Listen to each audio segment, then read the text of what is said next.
Paano tanggalin ang tanso Ganito sa lang. motor? Yan Yan. lang pala oh. Oh, ganyan lang baba, hila. Yun. Nung ako nagtanggal ay tinatanggal ko ito dito. Wala, binabaklas ko yan. Ay, dapat yan pag-aralan nga. Ganyan naman pala. Oo. Madali lang pala pang baklas. Oh, ito na, nakabaklas na ako ng dalawa. Oh. Meron na. Magkanong kilo ngayon dyan sa ano? 300 mahigit. 320. 320? Malaking bagay na. Oo.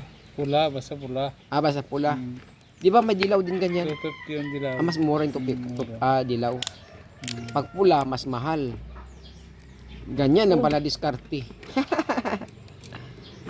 Ibig sabihin ay may nakalawit ka rin na ano, yung umpisa.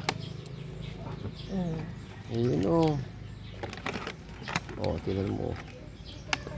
250 ang dilaw. Ito ay 320. Ano ito na yung tigas? Masabit na. Jesus. Sabit sa ilalim. Doon sa ilalim muna. Yun, hilain. No. Yan.